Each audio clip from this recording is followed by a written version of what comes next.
வணக்கம். டான் தமிழொலியின் இரவு நேர பிரதான செய்தி அறிக்கையோடு இணைந்திருக்கும் நான் ஜெகநாதன் சஜித். முதலில் தலைப்புச் செய்திகள்.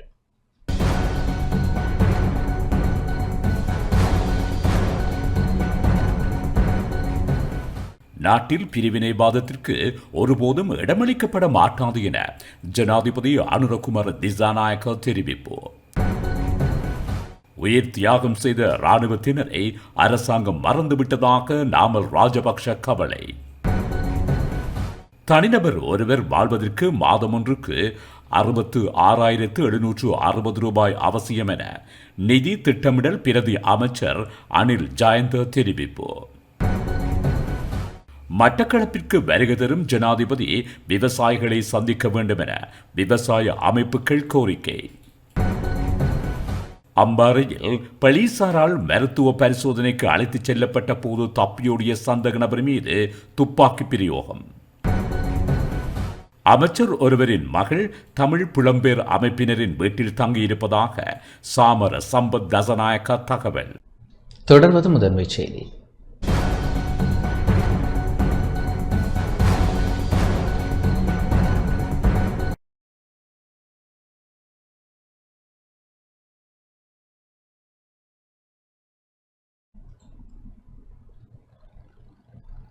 நாட்டில் பிரிவினைவாதத்திற்கு ஒருபோதும் இடமளிக்கப்பட மாட்டாது என ஜனாதிபதி அனுரகுமார் திசாநாயக்க தெரிவித்துள்ளார். நாட்டில் பிரிவினைவாதத்திற்கு ஒருபோதும் இடமளிக்கப்பட மாட்டாது எனவும் அமைதியால் மட்டுமே அபிவிருத்தியடைந்த நாட்டை உருவாக்க முடியும் எனவும் ஜனாதிபதி அனுரகுமார் திசாநாயக்க தெரிவித்துள்ளார். இன்று கொழும்பு பத்திரமுல்லையில் இடம்பெற்ற 17வது தேசிய போர் வீரர்கள் தின விழாவில் இவ்வாறு குறிப்பிட்டார். நாட்டின் அமைதிக்காக தமது உயிரை தியாகம் செய்த இராணுவ வீரர்களுக்கும் அவர்களை நாட்டுக்காக அர்ப்பணித்த பெற்றோர்களுக்கும் நாடு என்ற ரீதியில் எமது கௌரவத்தையும் நன்றியையும் தெரிவித்துக் கொள்கின்றோம். நாட்டின் பாதுகாப்பையும் அமைதியையும் உறுதிப்படுத்துவதற்காகவே ஆயிரக்கணக்கான வீரர்கள் தமது உயிரை தியாகம் செய்தனர். அவர்களில் யுத்தம் செய்தமைக்கான நோக்கம் அமைதியான நாடு, அபிவிருத்தியடைந்த நாடு மற்றும் உலகில் வெற்றி பெறும் நாடு என்பதாகும். இவை அனைத்தையும் கொண்ட இலங்கையை நானும் எனது அரசாங்கமும் உருவாக்குவோம் என்று உறுதியளிக்கின்றேன். இவற்றில் எந்த ஒரு விடயமும் எக்காரணத்திற்காகவும் கைவிடப்பட மாட்டாது. நாட்டில் தற்போது ஒற்றுமையை விரும்பாத ஒரு பாதையும் ஒற்றுமையை அங்கீகரிக்கும் மற்றொரு பாதையும் காணப்படுகின்றது. எதிர்காலத்தில் எவ்வாறான சவால்களை எதிர்கொண்டாலும் நாம் இரண்டாவது பாதையை மாத்திரமே தெரிவு செய்வோம். தற்போது சர்வதேசத்தின் மத்தியில் நாட்டின் நட்பெயரை ஸ்திரப்படுத்தி இருக்கின்றோம். சட்டத்தின் ஆட்சியை மதிக்கும் நாடாக சர்வதேசத்தால் அங்கீகரிக்க செய்துள்ளோம். இதுவே யுத்தத்தில் உயிர்த்த இராணுவத்தினரின் விருப்பமாகும். எந்த ஒரு சந்தர்ப்பத்திலும் மனித சடலங்களாலும் இரத்த வெள்ளத்தினாலும் வெடிகுண்டுகளாலும் நாட்டை கட்டி எழுப்ப முடியாது. அமைதியால் மாத்திரமே அபிவிருத்தியடைந்த நாட்டை உருவாக்க முடியும். இராணுவ வீரர்கள் பிரிவினைவாதத்திற்கு எதிராகவே போராடினர். மாறாக மக்களுக்கு எதிராகவோ அல்லது குறிப்பிட்டதொரு இனத்திற்கு எதிராகவோ அல்ல. வடக்கு மற்றும் தெற்கில் அரசியல் லாபம் தேட முற்பட்டவர்களால் தான் இந்த பேரழிவை நாடு எதிர்கொள்ள நின்றது. இன்றைய சமூகத்தில் யுத்தம் சரியானதா இல்லையா என்று விவாதம் ஒன்று காணப்படுகின்றது. ஆனால் எமது விவாதம் இனி ஒருபோதும் இந்த நாட்டில் யுத்தம் என்ற ஒன்று ஏற்படாமல் இருப்பதை உறுதிப்படுத்துவதாகும். எனது ஆட்சியின் கீழ் எந்த ஒரு நிலையிலும் பிரிவினைவாதத்திற்கு ஒருபோதும் இடமளிக்கப்பட மாட்டாது. சகல மக்களும் உரிமைகள் உறுதிப்படுத்தப்பட்டு சட்டம் அனைவருக்கும் சமமானதாக நிறைவேற்றப்பட வேண்டும் என குறிப்பிட்டுள்ளார்.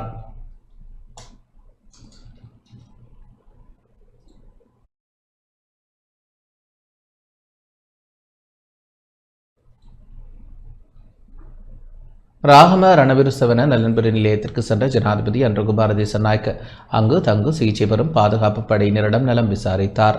ஜனாதிபதி அனுரகுமார திசாநாயக்க இன்று முற்பகல் ராகமவில் அமைந்துள்ள ரணவிருசவன நலன்புரி மையத்திற்கு விஜயம் செய்து அங்கு தங்கி சிகிச்சை பெற்று வரும் பாதுகாப்பு படையினரின் நலம் விசாரித்தார். இங்கு பாதுகாப்பு படையினருடன் சுமூகமாக கலந்துரையாடிய ஜனாதிபதி தாய்நாட்டின் ஒருமைப்பாட்டிற்காக அவர்கள் அனைவரும் செய்த அர்ப்பணிப்பை பாராட்டினார். அதனைத் தொடர்ந்து ரணவிருசவன நிலையத்தில் பணியாற்றும் வைத்தியர்கள் உள்ளிட்ட ஊழியர்களுடன் கலந்துரையாடிய ஜனாதிபதி சிகிச்சை பெற்று வரும் படையினருக்கு மேலும் வழங்கக்கூடிய மருத்துவம் மற்றும் ஏனைய வசதிகள் குறித்து ஆராய்ந்தார். விஞ்ஞான மற்றும் தொழில்நுட்ப அமைச்சர் பேராசிரியர் கிருஷாந்தா பேசேன, தொழிற்கல்வி பிரதியமைச்சர் மஹிந்த ஜெயசிங்க, பாதுகாப்பு அமைச்சின் செயலாளர் யாவேஷ் மார்ஷல், ஓய்வு பெற்ற சம்பத் யகுந்தா, இராணுவ தளபதி லெப்டினன்ட் ஜெனரல் லசந்த ரொட்ரிகோ, இராணுவ சேவைகள் மற்றும் புனர்வாழ்வு பணிப்பாளர் பிரிகேடியர் RGLK வீரகோன், ரணவிரு சேவா அதிகார சபையின் தலைவர் ஓய்வு பெற்ற பிரிகேடியர் செனரத் ஹஹான் உள்ளிட்ட பலர் இந்நிகழ்வில் பங்கேற்றனர்.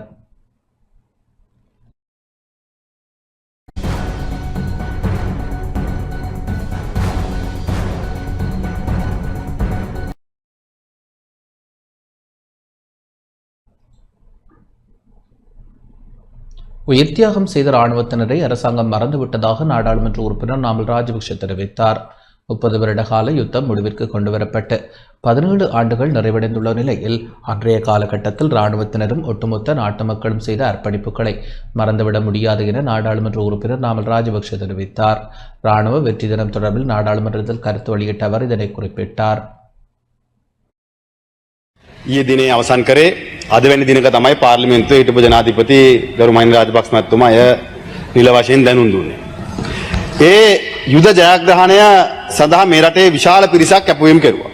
முன்னாள் ஜனாதிபதி மஹிந்த ராஜபக்ஷ அவர்களால் உத்தியோகபூர்வமாக யுத்த வெற்றி அறிவிக்கப்பட்ட இந்நாளில் அதற்காக உயிர் தியாகம் செய்த இராணுவத்தினர், போலீசார் மற்றும் சிவில் பாதுகாப்பு படையினரை நாம் நன்றியுடன் நினைவு கூற வேண்டும். இது தமிழ் மக்களுக்கு எதிரான யுத்தம் அல்ல. யுத்த வெற்றி குறித்து தவறான பிரசாரங்கள் முன்னெடுக்கப்படுகிறது. இன்று சிலர் யுத்தத்தை தமிழ் மக்களுக்கு எதிரான ஒன்றாக சித்தரிக்க முயல்கிறார்கள். ஆனால் நாம் போரிட்டது தமிழ் மக்களுடன் அல்ல, மாறாக LTTE பயங்கரவாதிகளுடன் மட்டுமே. இந்த நாடு பயங்கரவாதத்திலிருந்து விடுவிக்கப்பட்டதால் தான் இன்று பெரும்பான்மையான மக்கள் சுதந்திரமாக வாழ முடிகிறது. முன்னாள் இந்திய பிரதமர், முன்னாள் ஜனாதிபதி ரணசிங்க பிரேமதாச மற்றும் லக்ஷ்மர் கதிர்காமர் போன்ற பல தமிழ் மற்றும் சிங்கள தலைவர்களின் படுகொலைகளுக்கு LTTE அமைப்பே காரணம். காத்தான்குடி பள்ளிவாசல் படுகொலை மற்றும் அறந்தலாவு பிக்குகள் படுகொலை போன்ற கொடூரங்களை அவர்கள் நிகழ்த்தினர். அன்று சிறுவர்களின் கைகளில் சைனட் குப்பிகளை கொடுத்த பயங்கரவாதம் ஒழிக்கப்பட்டதன் விளைவாகவே இன்று வடமாகாண மாணவர்கள் காபோதர உயர்தர பரீட்சையில் தேசிய மட்டத்தில் முதலிடங்களை பெற்று சாதனை படைக்கும் சூழல் உருவாகியுள்ளது. யுத்தத்தை முடிவுக்கு கொண்டு வந்த இராணுவத்தினருக்கு முறையான கௌரவத்தை வழங்க தற்போதைய அரசாங்கம் தவறிவிட்டது. ஓடும் போது விழுவது யார் என்று தவழ்ந்து செல்பவர்களுக்கு தெரியாது. எந்த ஒரு சவாலுக்கு முகம் கொடுத்து நாட்டின் ஒற்றையாட்சியையும் இறையாண்மையையும் பாதுகாப்பதற்கும் இராணுவத்தினரின் நலனுக்காக தொடர்ந்து குரல் கொடுப்பதற்கும் தான் எப்போதும் தயாராக இருக்கிறேன். අපි ඔබතුමා වගේ අය ගැන කනගාටු වෙනවා. බෑ මේක තමයි කරු නියෝජක කතානායකතුමනි යථාර්ථය.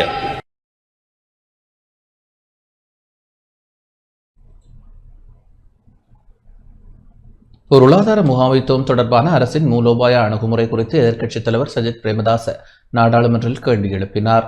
நாடு எதிர்கொண்டுள்ள தற்போதைய பொருளாதார நிலைமை, ரூபாவின் பெறுமதி வீழ்ச்சி, வாழ்க்கை செலவு அதிகரிப்பு, வருமான சமத்துவம் இன்மையில் காணப்படும் அதிகரிப்பு மற்றும் மக்களின் வாழ்க்கை தரத்தில் ஏற்பட்டுள்ள கடுமையான அழுத்தம் ஆகியவற்றை கருத்தில் கொண்டு பொருளாதார முகாமைத்துவம் தொடர்பான அரசின் மூலோபாய அணுகுமுறை குறித்து எதிர்க்கட்சித் தலைவர் சஜித் பிரேமதாச கேள்வி எழுப்பியுள்ளார்.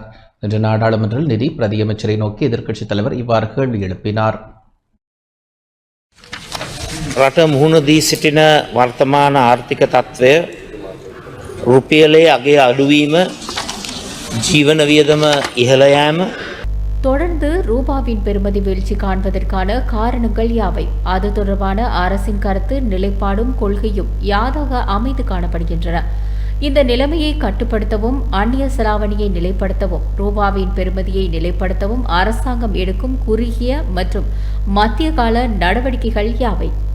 நிலவும் பொருளாதார நிலவரத்திற்கு மத்தியில் நாட்டின் பெரும்பான்மையான மக்கள் அழுத்தங்களுக்கு ஆளாகி காணப்படுகின்றது என்பதை அரசாங்கம் ஏற்றுக்கொள்கின்றதா? ஆமெனில் அந்த அழுத்தத்தை குறைப்பதற்கு முன்னெடுக்கும் வேலை திட்டங்கள் யாவை?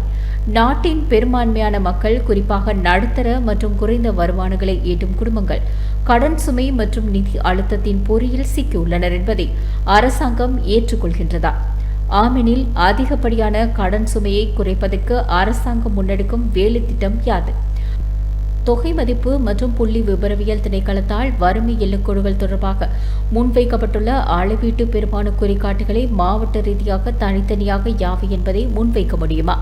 தற்போதைய சந்தை விலைகள், வாழ்க்கை செலவு மற்றும் குடும்ப வருமானங்களை கணக்கில் கொள்ளும்போது குறித்த அளவு பெருமானங்கள் யதார்த்தமான மற்றும் நடைமுறைக்கு ஏற்ற அளவீட்டு குறிகாட்டிகளாகத்தான் அமைந்து காணப்படுகின்றன என்பதை அரசாங்கம் ஏற்றுக்கொள்கின்றதா? ඒ වගේම කියන්න කරුණා කරලා කවදාද ලක්ෂ 12 වික්ස් වාහනයක් අයිති කර ගැනීමේ සිහිනේ සැබෑ කරගන්නට අපේ රටේ ජනතාවට අවස්ථාව ලැබෙනවා.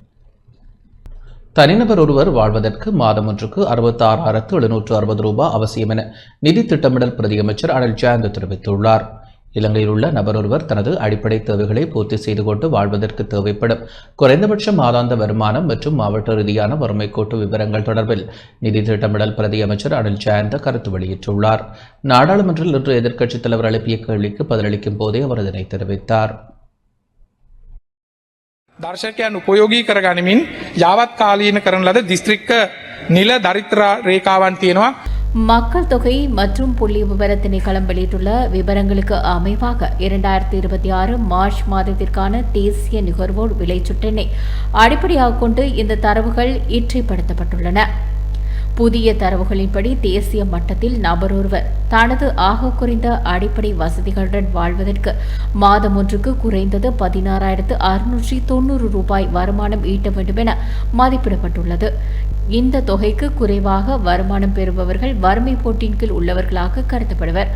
மாவட்ட ரீதியாக தனிநபர் ஒருவருக்கு வாழ தேவைப்படும் குறைந்தபட்ச செலவு தொடர்பில் பார்க்கும்போது நாட்டிலேயே கொழும்பு மாவட்டத்திலேயே வாழ்வதற்கான செலவு மிக அதிகமாக பதிவாகியுள்ளதுடன் மொனராகலை மாவட்டத்தில் மிக குறைவாக பதிவாகியுள்ளது.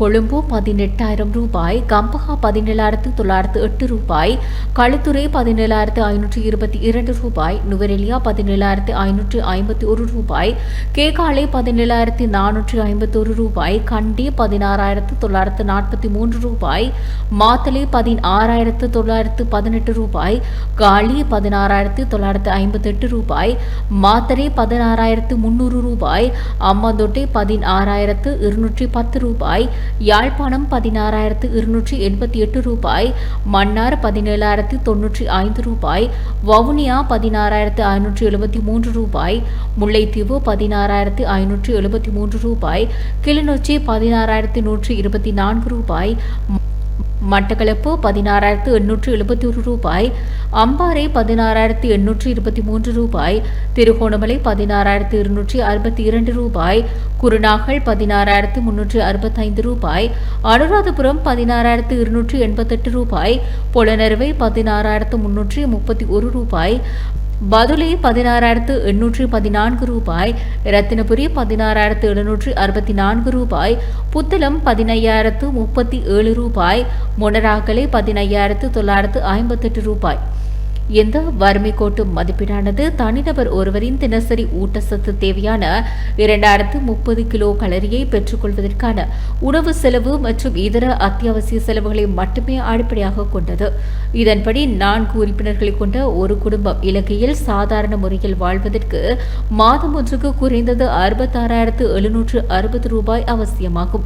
மாவட்டங்களின் அடிப்படையில் நோக்கும்போது 4 பேரை கொண்ட குடும்பத்திற்கான குறைந்தபட்ச மாதாந்த செலவு சில மாவட்டங்களில் 63,832 ரூபாயாகவும் கொழும்பு மாவட்டத்தில் அதிகபட்சமாக 72,000 ரூபாவாகவும் காணப்படுகின்றது. 832කුත් උපරිමය 72,000 විදියට කොළඹ දිස්ත්‍රික්කයට වාර්තා වෙනවා.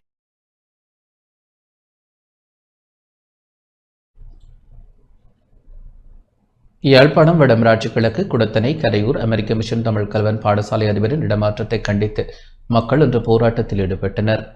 யாழ்ப்பாணம் வடமராட்சி கிழக்கு குடத்தனை கரையூர் அமெரிக்க மிஷன் தமிழ் கல்வன் பாடசாலை அதிபரின் இடமாற்றத்தை கண்டித்தும் அதே அதிபரை மீண்டும் நியமிக்க கோரியும் மக்கள் இன்று போராட்டத்தில் ஈடுபட்டனர். பாடசாலைக்கு முன்பாக இன்று காலை 7:45 மணியளவில் பெற்றோர்கள் பழைய மாணவர்கள் இணைந்து போராட்டத்தை முன்னெடுத்தனர். இதன்போது கல்வி படிப்பாளருக்கு வழங்குவதற்கான மகஜர் பதில் அதிபரிடம் கையளிக்கப்பட்டது. எத்தனையோ வருடங்களாக இங்கே ஒரு பிரச்சனையும் இல்லாமல் ஒழுங்காகவும் நல்ல முறையிலும் இந்த பாடசாலை இயங்கிக் கொண்டே இருந்தன. கிட்டத்தட்ட 1.5 வருடமாக ஒரு ஆசிரியர் இந்த பாடசாலைக்கு வந்திருந்தார்.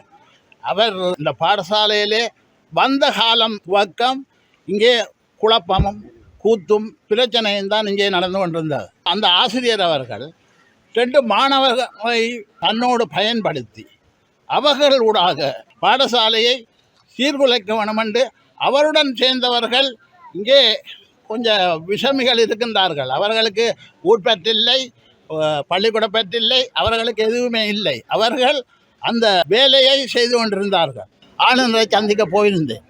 அப்போது பாடசாலையிலே நடந்த சகல பிரச்சனைகளையும் அவருக்கு நான் இப்படி இங்கே நடக்கின்றது, இந்த ஆசிரியர் ஒருவராலான் இங்கே பிரச்சனை, அதை நீங்கள் நிவர்த்தி செய்ய வேண்டும் என்று நான் அவருக்கு பல தடவைகள் அவர் எனக்கு சொன்னார்.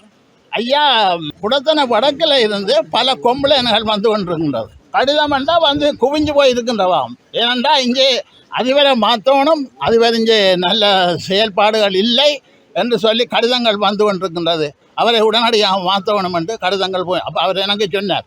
இப்படி நடந்து கொண்டிருக்கிறன்றது. அப்போ நான் கேட்டேன், உங்களோட முடிவு என்னையாண்டு கேட்க அவர் சொன்னார் எனக்கு, நாங்கள் அவரை மாற்ற வேணுமென்று இதுவரையும் நாங்கள் திட்டமிடவும் இல்லை, நீங்கள் அதை பற்றி யோசிக்க வேண்டாம் என்று சொல்லி சொன்னார். அப்போது நான் சொன்னேன், உங்களை நம்பித்தான் சார் நாங்கள் போகிறோம், இந்த மாற்றங்கள் ஒன்றும் செய்ய வேண்டாம் என்று அவருக்கு நான் சொல்லி வச்சு போட்டு நாங்கள் வந்துட்டோம். அதிபர் அவர்களை தற்காலிக இடமாற்றம் செய்யப்பட்டுள்ளது என்று எனக்கு ஒரு அதிர்ச்சியான செய்தியை தந்தார்கள். குடத்தன வடக்கு பிள்ளைகள் படிக்கக்கூடாது என்ற நோக்கத்துக்காகத்தான் இதை செய்திருந்தார்கள். அது வேறு திருப்பி தரணும் எங்களுக்கு. நல்ல சார், நல்ல தான் இருக்கிறேன் நான். பிள்ளைகள் இருக்கிற 10 பிள்ளைகளும் ஒரே மாதிரி நல்ல தான் செய்கிறேன் சொல்லு. நான் பள்ளிக்கூடத்தில் வேறு உலகத்துலேயும் அப்படியே ஒரு அதிபரை நாங்கள் பார்த்துருக்கேன். அது எங்களோட அதிபர் 6 மணிக்கே இங்கே வந்துடுவார். வந்து சகல வேலைகளும் கூட்டுறதுலேருந்து எல்லா வேலையும் அவர் தான் செய்கிறது. 9ஆம் ஆண்டு வரைக்கும் தான் இருந்தது. இப்போ அவர் வந்த அப்புறம் தான் ஓயல் வரைக்கும் இந்த பள்ளிக்கூடம் இவ்வளோ சிறப்பாக வருது. அதுக்காண்டி அவரை இடமாற்றம் செய்யாமல் உடனடியாக அவரை எங்கள் அதிபரங்களுக்கு வேண்டும், உடனடியாக அனுப்ப வேண்டும் என்று கேட்டுக்கொள்கிறேன். அவரை மீண்டும் நமது பாடசாலைக்கு அவர் பணியை தொடர வேண்டும். நமது பிள்ளைகளுக்கு ஒழுக்கத்தையும் கல்வியையும் கற்றுக் கொடுக்க வேண்டும். அவரை 2 வருஷம் பூர்த்தியடைய நாங்கள் சந்தோஷ முறையாக அவருக்கு பிரியாவிட வச்சு அவரை அவரது இல்லத்துக்கு நாங்கள் அனுப்புவோம். எங்களோட அதிபரை தற்காலிக இடமாற்றம் என்னத்துக்கு செய்தது? அவரில் ஏதாவது குறைபாடு இருக்கோ, இல்லை அவர் ஏதாவது தன் பணியை சரியாக செய்யலையோ? ஒரு அதிபர் தன் பணியை சரியாக செய்யா இருந்தால் இவ்வளவு தூரம் அந்த அதிபருக்காண்டி இவ்வளவு மக்கள் ஆர்ப்பாட்டத்தில் ஈடுபட மாட்டினோம். அரசாங்கத்தால் செய்த திட்டங்களை விட எங்களோட ஊர் மக்களோட கலந்து ஆலோசித்து கதைச்சு எடுத்து செய்த திட்டங்கள்லாம் இன்னும் பள்ளிக்கூடத்துலேயே இருக்குது, நிறைய திட்டங்கள். இவ்வளோ காலமும் எங்களோட அதிபர் பணியாற்றி அவரில் எந்த ஒரு குற்றச்சாட்டுமே வைக்கப்படலை. இது வரைக்கும் டைமுக்கு வருவாங்க, டைமுக்கு இதுண்டுவாங்க. ஆனால் இப்போ பள்ளிக்கூடத்தில் ஒரு பொறுப்பாக ஒன்றும் இல்லை. இங்கே தற்காலிக இடமாட்டமே செய்திருக்கிறீங்களா? அப்படி நீங்கள் விசாரிக்கணுமெண்டா எங்களோட அதிபரை வச்சுக்கொண்டு நீங்கள் விசாரணை செய்ய வேண்டியதுதானே. என்ன காரணத்துக்காக நீங்கள் தற்காலிகமாக இப்படி செய்த, நீங்கள் அப்படி செய்தாண்டா அவர் செய்தது உண்மையாகிவிடும். இந்த தற்காலிகத்தை இடமாற்றத்தை ரத்து செய்து எங்களுக்கு அதிபரை தந்துமாறு தயவு செய்து கேட்டுக்கொள்கின்றோம்.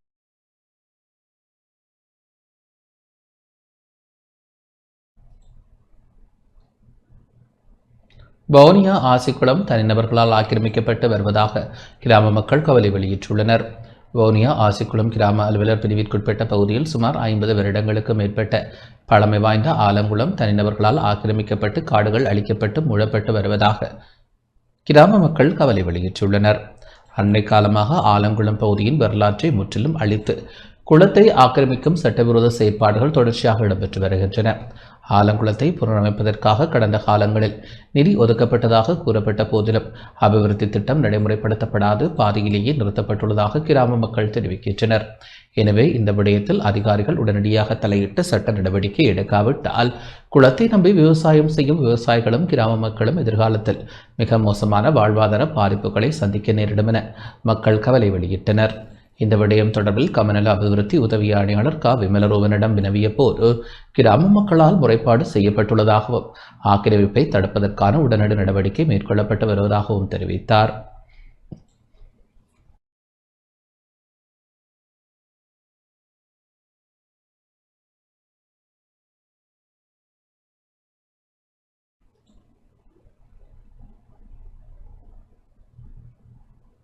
வடக்கு மாகாணத்தைச் சேர்ந்த இளைஞர் ஒருவர் விவசாய திணைக்களத்தின் பங்களிப்புடன் இயற்கை திரவ பசலைகள், தாவர பீடைநாசினிகள் மற்றும் பூச்சி விரட்டிகளை அறிமுகப்படுத்தியுள்ளமை மிகப்பெரிய சாதனையாகும் என வடக்கு மாகாண ஆளுநர் நா. வேதநாயகன் தெரிவித்துள்ளார்.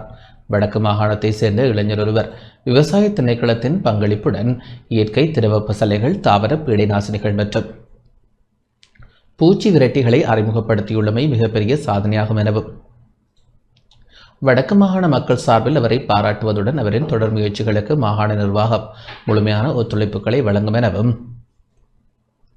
வடக்கு மாகாண ஆளுநர் நா. வேதநாயகன் தெரிவித்துள்ளார். முல்லைத்தீவு புதுக்குடியிருப்பில் உள்ள ஏதேன் விவசாய நிறுவனத்தின் புதிய கட்டட திறப்பு விழாவும் சேதன விவசாய உள்ளீடுகள் அறிமுக விழாவும் இன்று காலை இடம்பெற்ற வேளை இவ்வாறு குறிப்பிட்டார். எமது முயற்சிகள் சில வேளைகளில் தோற்றுப்போகலாம், அதற்காக நாம் வருந்த தேவையில்லை. அது தோல்வியுமல்ல. ஆனால் நாம் எப்போது முயற்சியை கைவிடுகின்றோமோ அப்போதுதான் உண்மையாகவே தோல்வியடைகின்றோம்.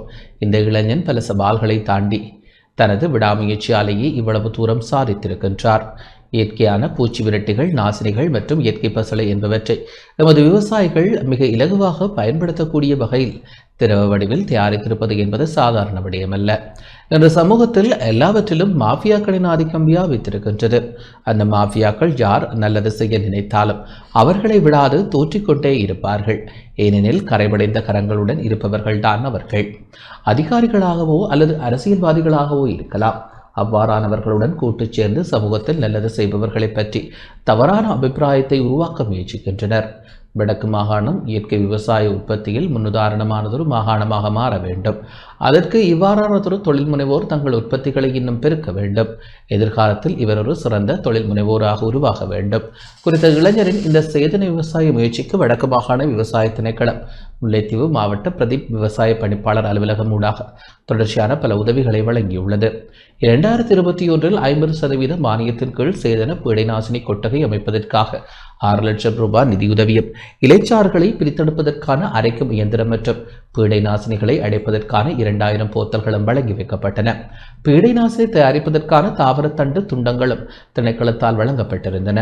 2025 ஆண்டில் மாகாண குறித்தொதுக்கப்பட்ட நிதியின் கீழ் சேதன உற்பத்தி திட்டத்தினூடாக இவரது கோரிக்கை கிணங்க மேலதிகமாக 650 போத்தல்கள் வழங்கி வைக்கப்பட்டதுடன் இவரது உற்பத்திகள் விவசாய திணைக்களத்தின் முன்மாதிரி துண்டங்களில் சில விவசாயிகளுக்கு பரோட்சமாக வழங்கப்பட்டு பயன்படுத்தப்பட்டு வருகின்றது என வடக்கு மாகாண ஆளுநர் குறிப்பிட்டுள்ளார்.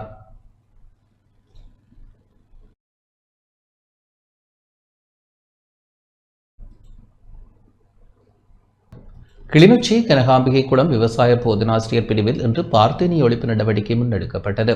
கிளிநொச்சி மாவட்டத்தில் பருவமழையை தொடர்ந்து பார்த்தேனியம் வேகமாக பரவி வரும் நிலையில் அதனை கட்டுப்படுத்தும் நடவடிக்கைகளை மாவட்ட விவசாய திணைக்களம் மேற்கொண்டுள்ளது. அதற்கமைய இன்று கனகாம்பிகை குளம் விவசாய போதனாசிரியர் பிரிவில் தொண்டமாநகர் பகுதியில் பொதுநோக்கு மண்டபத்திற்கு முன்பாக ஏனையின் வீதியில் சிரமதானம் மூலம் பார்த்தேனியத்தை அளிக்கும் நடவடிக்கை முன்னெடுக்கப்பட்டது. கிளிநொச்சி மாவட்ட பிரதி மாகாண விவசாய பணிப்பாளர் வி சோதிலட்சுமி, கனகாம்பிகை குள விவசாய போதனாசிரியர் பிரதீபன், சிவன்யா, அபிவிருத்தி உத்தியோகத்தர் மற்றும் பிரதேச மக்கள் இணைந்து பார்த்தேனி ஒழிப்பு நடவடிக்கையில் ஈடுபட்டனர். பாடசாலைக்கு முன்பாகவும் சில அலுவலகங்களுக்கு முன்பாகவும் சில கடைகளுக்கு முன்பாகவும் நிறைய பாதீனியங்கள் தற்போது பூக்களுடன் காணப்படுகிறது.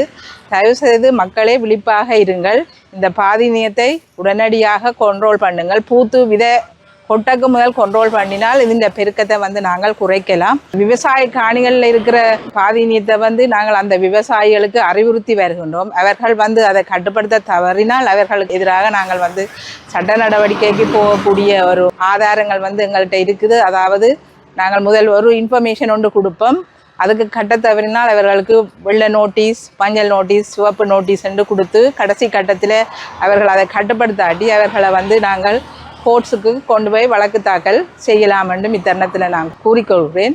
மற்றது பாடசாலைக்கு முற்பகுதியில் உள்ள பாதீனிய கலைகளை பிள்ளைகளின் பேரண்ட்ஸை கொண்டு நீங்கள் அதை கட்டுப்படுத்தி கொள்ள சொல்லி கேட்கிறேன். அதே நேரம் அலுவலகங்களில் அலுவலக உத்தியோகத்தர்கள் கொண்டு சிரமதானம் மூலம் அதை கட்டுப்படுத்தும்படியும் நான் கேட்டுக்கொள்கிறேன். மட்டக்களப்பிற்கு வருகை தரும் ஜனாதிபதி விவசாயிகளை சந்திக்க வேண்டும் என விவசாய அமைப்புகள் கோரிக்கை விடுத்துள்ளன. மட்டக்களப்பு மாவட்டத்திற்கு நாளை விஜயம் செய்யும் ஜனாதிபதி அன்றகுமார் திசாநாயக்க விவசாயிகளை சந்திக்க வேண்டும் என விவசாய அமைப்புகள் கோரிக்கை விடுத்துள்ளன. மட்டக்களப்பு மாவட்ட கமக்கார் அதிகார சபையினர் இன்று மட்டு ஊடக அமையத்தில் நடத்திய ஊடக சந்திப்பின் போது இக்கோரிக்கை விடுக்கப்பட்டது. ஏற்கனவே சில விவசாயிகள் வேண்டுகோளுக்கு இணங்க பல நல்ல நடவடிக்கைகளை மேற்கொண்ட அரசாங்கம் தற்பொழுது இந்த நிலையிலிருந்து விலகிச் செல்கிறதா என்ற ஒரு யோசனை எங்களுக்கு தற்பொழுது ஏற்பட்டிருக்கிறது. வருகின்ற பெரும்போகம் இதை நெச்சையை மேற்கொள்வதா இல்லாட்டி கைவிடுவதா என்ற ஒரு மனவேதனைக்குரிய ஒரு முடிவை எடுக்க வேண்டியிருக்கிறது. தயவு செய்து கௌரவ ஜனாதிபதி நாளை மட்டக்களப்புக்கு வர இருக்கிறார். இதனையும் எங்களையும் சந்திப்பதற்குரிய ஏற்பாடுகளை செய்து தர வேண்டும்.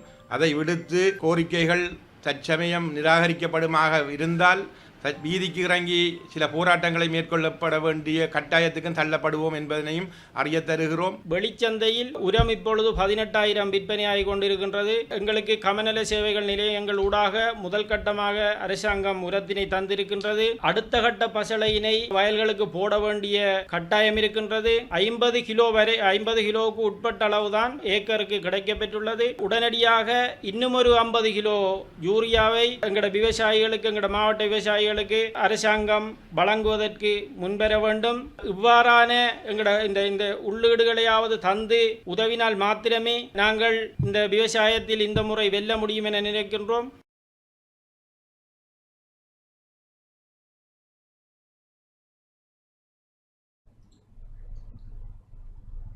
வடக்கு மாகாணத்தில் டித்வா புயலால் பாதிக்கப்பட்ட மீனவர்களுக்கு வலை மற்றும் படகுகளுக்கான இழப்பீடுகள் வழங்கப்பட உள்ளதாக வடக்கு மாகாண கடற்தொழிலாளர் இணையத்தின் செயலாளர் NM ஆலம் தெரிவித்துள்ளார்.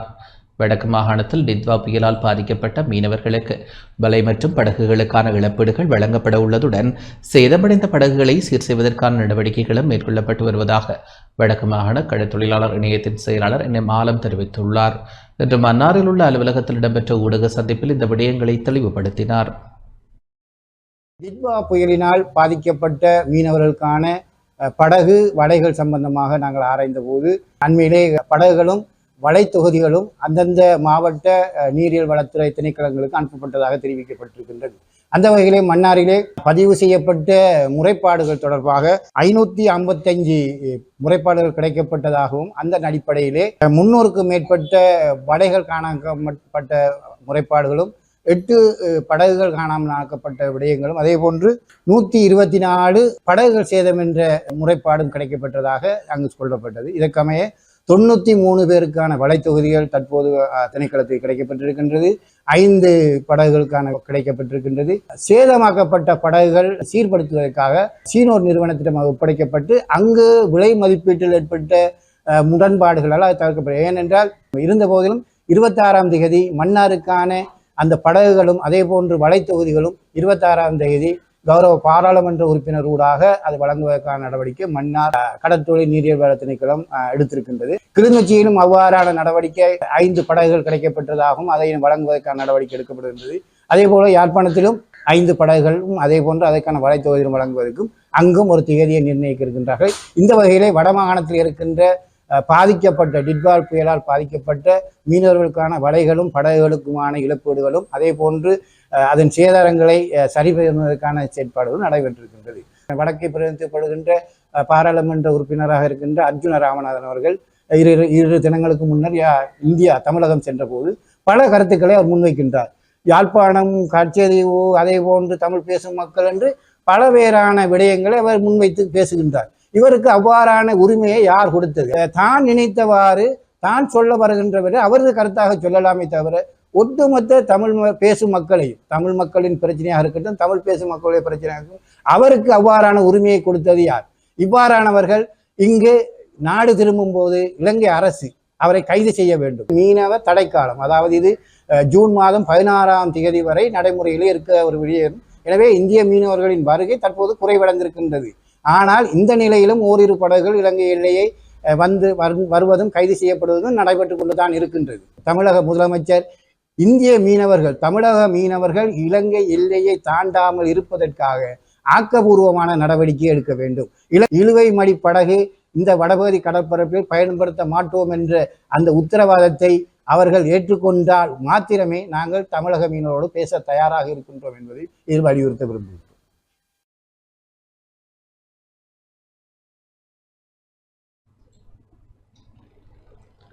தமிழகத்தின் புதிய முதலமைச்சர் சந்திரசேகர் ஜோசப் விஜய் தமிழக மீனவர்கள் வடக்கு மாகாண கடல் வளத்தை சுரண்டாமல் பார்த்துக் கொள்ள வேண்டும் எனவும் மீனவர்களை கட்டுப்படுத்த நடவடிக்கை எடுக்க வேண்டும் எனவும் யாழ்ப்பாண மாவட்ட கடற்தொழிலாளர் கூட்டுறவு சங்கத்தின் தலைவர் அந்தோணிப்பிள்ளை மரியதாஸ் தெரிவித்துள்ளார். இன்று யாழ்ப்பாணத்தில் உள்ள மீனவ கூட்டுறவு சங்க மண்டபத்தில் இடம்பெற்ற ஊடகவியலாளர் சந்திப்பில் அவர் இதனை தெரிவித்தார். முதலமைச்சர் ஜோசப் விஜய் அவர்களுக்கு எமது தமிழக மக்கள் மத்தியிலும் எமது யாழ் மாவட்ட தமிழர்கள் மத்தியிலும் அவர்களுக்கு நன்றியை தெரிவித்துக் கொள்கிறோம். தமிழ்நாட்டை ஆளப்போகின்றார். அவர்கள் சொல்லின் கீழ்தான் அந்த மக்கள் கடற்தொழில் மக்கள் செயல்பட போகிறார்கள். அவர்கள் எமது மீன் வளங்களை சுரண்டாமலும் எமது இடங்களுக்கு அவர்கள் வராமலும் அவர்களை தடுக்க வேண்டியதும் அவர்களுடைய அந்த அட்டகாசங்களை நிறுத்த வேண்டியதும் முதலமைச்சர் விஜயின் கையில்தான் தங்கியுள்ளது என்பதை நான் திட்டவட்டமாக இந்த இடத்திலே இருந்து எமது மக்கள் சார்பாக கேட்டுக்கொள்கிறேன். தேர்தல் பிரச்சார காலத்திலே கச்சத்தீவை மீட்டெடுப்போம் என்று சொல்லி பிரச்சாரம் செய்திருந்தார்கள். அதற்கு எங்களுடைய தமிழ் மக்களோ எங்களுடைய நாட்டு அரசாங்கமோ கரிசனையும் அதில் கொள்ள இல்லை. காரணம் தேர்தலோடு முடிந்து விடுமுண்டு. திருப்பியும் தேர்தல் முடிஞ்சு முதலமைச்சராக வந்தது பிற்பாடும் அந்த விடயத்தில் கரிசனையாக இருப்பதாக இருந்தால் இது ஒரு நடைமுறைக்கு ஒவ்வாதொரு விடயமாகத்தான் நாங்கள் கருதி கொள்கிறோம். இதை நாங்கள் இப்போவும் அனுமதிக்க மாட்டோம். எங்களோட எல்லா வரைபடத்துக்கு உட்பக்கத்தில் இருக்கின்ற ஒரு தீவு, அந்த வகையில் இதை இந்தியாவுக்கு விட்டு கொடுக்கறதுக்கு நாங்கள் தயாராக இல்லை. அப்போ அந்த வகையில் அர்ஜுனா சொன்ன கருத்தை எங்களோட மக்கள் ஏற்றுக்கொள்ள மாட்டார்கள். அம்பாறை தலைமையக போலீசாரால் மருத்துவ பரிசோதனைக்கு அழைத்துச் செல்லப்பட்ட போது தப்பியோடிய சந்தேக நபர் மீது போலீசார் துப்பாக்கி பிரயோகம் நடத்தியுள்ளனர். அம்பாறை தலைமையக போலீசாரால் மருத்துவ பரிசோதனைக்கு அழைத்துச் செல்லப்பட்ட சந்தேக நபர் ஒருவர் போலீசாரின் பிடியில் இருந்து தப்பியோடிய நிலையில் துப்பாக்கிச்சூடு நடத்தப்பட்டு மீண்டும் கைது செய்யப்பட்டார். ஹோட்டாவேஹர கிராமத்தில் சட்டவிரோத மதுபான விற்பனையில் ஈடுபட்ட நிலையில் இரவு அம்பாறை முகாம் விசேட அதிரடிப்படை அதிகாரிகளால் கைது செய்யப்பட்டு நீதிமன்ற நடவடிக்கைக்காக அம்பாறை தலைமையக போலீசாரிடம் ஒப்படைக்கப்பட்டார். போலீசார் சந்தேக நபரை நேற்றைய தினம் அம்பாறை வைத்தியசாலைக்கு பரிசோதனைக்காக அழைத்துச் சென்ற நிலையில் சந்தேக நபர் போலீசாரின் பிடியில் இருந்து தப்பிச் சென்றிருந்தார். தப்பிச் சென்ற குறித்த சந்தேக நபரை பின்தொடர்ந்த போலீசார் துப்பாக்கி வேட்டுக்களை தீர்த்து அவரை கைது செய்தனர். துப்பாக்கிச் சூட்டில் சந்தேக நபர் தொடைப்பகுதியில் காயமடைந்துள்ளார். தற்போது அம்பாறை பொது மருத்துவமனையில் அனுமதிக்கப்பட்ட சிகிச்சை பெற்று வருகின்றார்.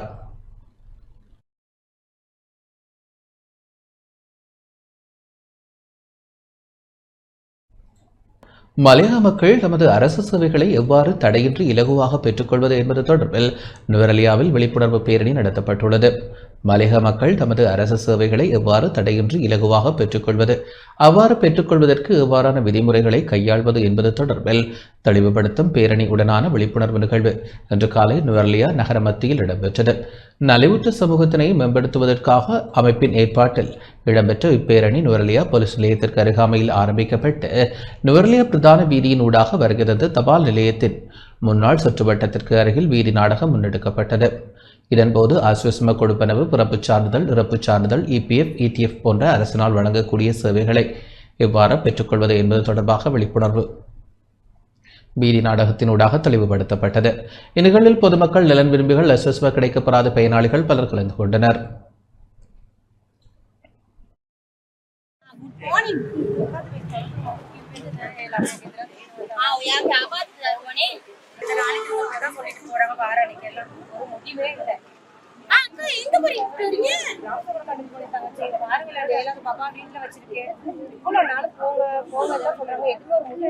சரி சரி, இதுக்கு நம்ம ஒரு முடிவு எடுத்துக்குவோமே. நீங்க இருங்களே. எங்க வீட்டு வரீங்க? கச்சேரிக்கு வந்தேன். இங்க கச்சேரி என்னதுக்கு? அசுவசமா இருக்கவா? சரி சரி, நாங்களும் கிராம சேவை தான் கண்டுக்க போறோம். நீங்களும் வாங்க கிராம சேவை. அரசு சேவைகளை நம்ம எவ்வாறு சரியான முறையில் இலகுவாகவும் பெற்றுக்கொள்ளலாம். அதாவது முறையான ஆவணங்கள் இருக்கும் பட்சத்துல முறையாக நமக்கு வந்து சேர வேண்டிய ஆவணங்கள் சரியான முறையில சேரும். நீங்க வந்து ஒரு அரசு அதிகாரி கிட்ட போகும்போது, உங்களுடைய தேவைகளை பூர்த்தி செய்ய போகும்போது, நீங்க அவங்கள்ட்ட வந்து முறையான ஆவணங்களோட போனீங்கன்னா அவங்க அதற்கான விஷயங்களை வந்து சரியான முறையில செஞ்சு கொடுப்பாங்க. திருகோணமலை மூதூர் அல்ஹிலால் மத்திய கல்லூரியில் மாணவர் பாராளுமன்ற தேர்தல் இடம்பெற்றது. திருகோணமலை மூதூர் அல்ஹிலால் மத்திய கல்லூரியில் மாணவர் பாராளுமன்ற தேர்தல் இன்று பாடசாலை பிரதி அதிபர் தலைமையில் இடம்பெற்றது. மாணவர்கள் ஆர்வத்துடன் வாக்களிப்பில் ஈடுபட்டதை காண முடிந்தது. மாணவர் பாராளுமன்ற தேர்தல் அவதானிப்பு நடவடிக்கையில் மூதூர் சுகாதார வைத்திய அதிகாரி, வலயக்கல்வி அலுவலக அதிகாரிகள், பாடசாலை ஆசிரியர்கள், பாடசாலை சமூகத்தினர் ஈடுபடுத்தப்பட்டு தேர்தல் மிகச்சிறப்பாக நடந்து முடிந்தமை குறிப்பிடத்தக்கது.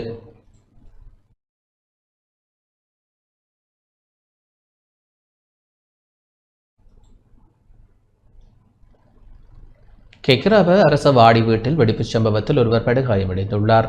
கெக்ராவ அரச வாடி வீட்டில் இன்று காலை ஏற்பட்ட வெடிப்பு சம்பவத்தில் ஒருவர் படுகாயமடைந்து தம்புள்ள ஆதார வைத்தியசாலையில் அனுமதிக்கப்பட்டுள்ளார். குறித்த வெடிப்பின் காரணமாக அதன் கூரை மற்றும் வீட்டு உபயோகப் பொருட்களுக்கு பலத்த சேதம் ஏற்பட்டுள்ளதுடன் இந்த வெடிப்பு எதனால் ஏற்பட்டது என்பது குறித்து கண்டறியப்படவில்லை என தெரிவிக்கப்படுகின்றது. சம்பவம் தொடர்பில் கெக்ராவ போலீசார் விசாரணைகளை மேற்கொண்டு வருகின்றனர்.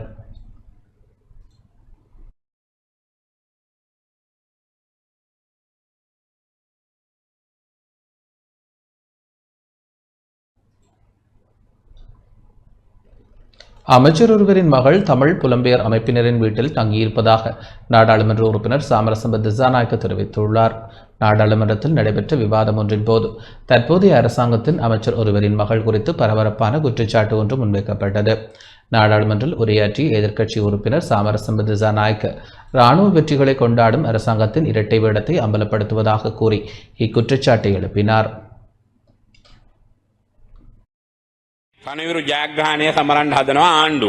நாட்டின் தென் மாகாணத்தை பிரதிநிதித்துவப்படுத்தும் தற்போதைய அரசாங்கத்தின் முக்கிய கேபினட் அமைச்சர் ஒருவரின் மகள் தனது PhD முனைவர் பட்ட படிப்பிற்காக இங்கிலாந்து சென்றுள்ளார். பிள்ளைகள் கல்வி கற்பதிலோ அல்லது அவர்கள் உயர் பட்டங்களை பெறுவதிலோ எங்களுக்கு எவ்வித பொறாமையோ அல்லது ஆட்சேபனையோ கிடையாது. அமைச்சரின் மகள் இங்கிலாந்தின் நியூகஸ்டல் நகரில் தங்கியிருப்பது யாருடைய வீட்டில்? ராஜா என்று அழைக்கப்படும் புலம்பெயர் சமூகத்தை சேர்ந்த அதுவும் தீவிரமாக செயற்படும் ஒரு புலம்பெயர் நபரின் வீட்டில் தான் இந்த நாட்டின் அமைச்சரின் மகள் தங்கியுள்ளார். பெயரை சொல்வதற்கு நாங்கள் விரும்பவில்லை, பெயரை கூறவும் மாட்டோம். அது சரியாக இருக்காது. அந்த பிள்ளை கல்வி கற்பதில் எங்களுக்கு எந்த தடையும் இல்லை. பிள்ளைகள் கல்வி கற்க வேண்டும். ஆனால் நாங்கள் என்ன கூறுகிறோம் என்றால், நீங்கள் டயஸ்போராவுடன் தொடர்பில் இருக்கிறீர்கள் என்றால் இதோ இவர் கூறுவதை போல அதனை நேரடியாக வெளிப்படுத்துங்கள். அதில் இந்த நாட்டுக்கு எந்த பிரச்சனையும் இல்லை. அங்கு ஒரு பேச்சும் இங்கு ஒரு பேச்சும் பேசி இந்த இரட்டை வேடத்தை ஆட வேண்டிய அவசியம் இல்லை. நாங்கள் அவர்களுடன் இருக்கிறோம், இவர்களுடன் இருக்கிறோம் என்பதை நேரடியாக கூறுங்கள். அதில் எங்களுக்கு எந்த பிரச்சனையும் இல்லை. කවුද අපේ මෙයා කියනා වගේ කෙලින්ම ප්‍රකාශ කරන්න. ඒක අපිට ප්‍රශ්නයක් නෑ රටට. එහෙ එකක් මෙහෙ එකක් ගහන්න ඕනේ නෑ. ඩබල් ගේම් ඕනේ නෑ.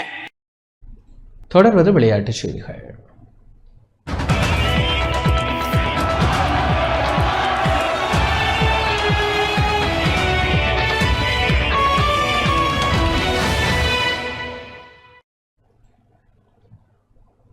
மட்டக்களப்பு மண்முனை தென்னெருவில் பெற்று கோட்டமட்ட விளையாட்டுப் போட்டி அங்குரார்ப்பணம் செய்து வைக்கப்பட்டது.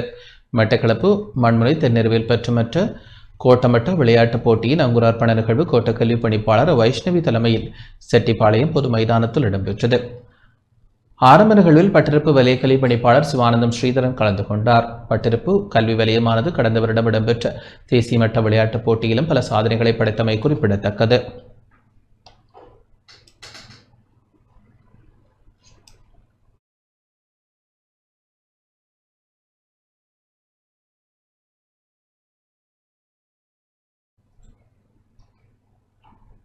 இத்துடன் இந்த செய்தி அறிக்கை நிறைவடைகின்றது. வணக்கம்.